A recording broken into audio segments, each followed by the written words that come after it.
What's good? It's me, Ben's Listing, and I'm back to share what I've been listening to recently. First off, we got my favorite singles of the month.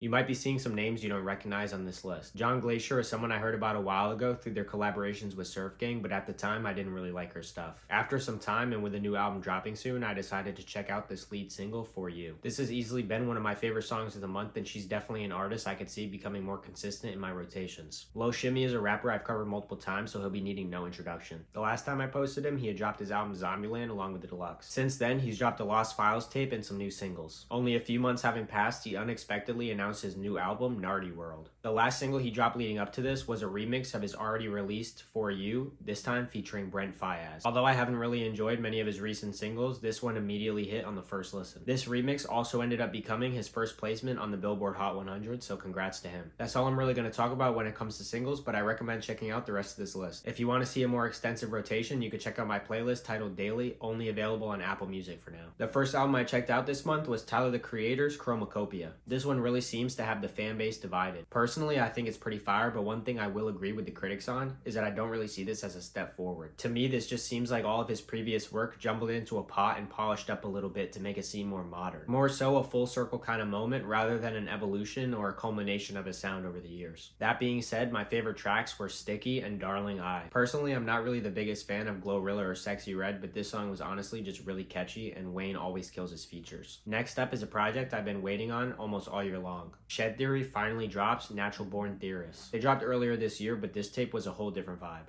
Also, seeing them all drop their own individual albums leading up to this release was really cool. As much as I love all their music separately, I really enjoy Shed Theory's group stuff just as much. My favorites were ICU and YouTuber. Even though YouTuber is borderline meme rap, something that Shed Theory is somewhat known for, I take most of their music actually pretty seriously. Especially once you start diving into their respective discographies, you'll really see the diversity in their sound. Now to talk about the album most of you have probably been waiting to hear on this list. Saw Baby finally dropped for the first time since 2022. His new album, seems to be another instant classic among fans. For me, pretty much every song went on my playlist except for like two. My favorites were Anaconda Livin', Kodak, and Mirror Pics, but honestly, the whole album deserves a listen. He's an artist I could talk about for a long time, but we're gonna save that for his own video in the future. Later in the same week, Young Nudie and Pierre Bourne also dropped their highly anticipated Slimier 2. This project aside, his sound has just been kind of watered down the last two albums or so. First time giving this a listen, it wasn't really for me, and I thought it would be another throwaway tape never to be seen again. But after listening a few more times, a few of the tracks really grew on me. Now, almost a month later, I can confidently say there are only a few songs on here I don't like. That being said, my favorites were Bloody and Hakuna Matata, the first of which being extremely catchy. I see some hit potential on this one for sure. Second to last, we got Kodak's new mixtape, and I'm sorry if I pronounced this wrong, but Dyson Octave.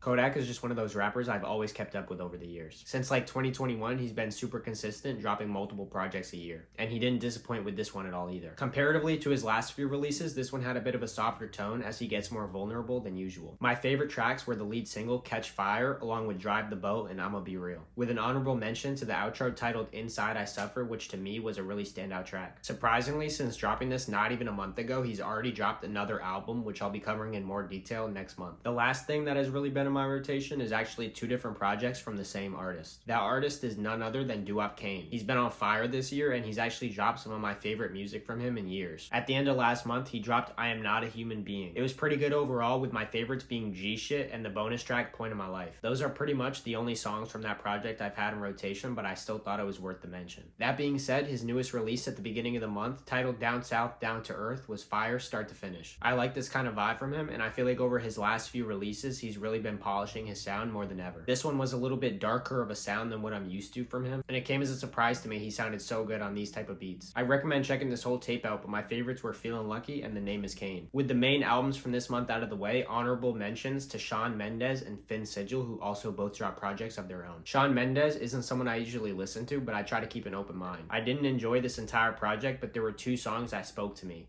The Mountain, and Heart of Gold. As for the Finn Sigil EP, it's something I enjoyed in its entirety, but it's not something that's really as palatable. This kind of music is more so a moment than something you just throw on to have a good time or smoke a blunt with friends. But if you're into the more niche stuff and you fuck with artists like Two Hollis, I highly recommend checking this EP out. Well, that's about all I have for my November rotation. There is some new stuff that I've been listening to that didn't make it in this rotation. If you'd like to check any of that out as well, I'll have my playlist linked down in the description below. Hope you guys enjoyed. Make sure to check me out at Ben's Listing on all platforms. See you guys next time. Thanks for watching. Peace.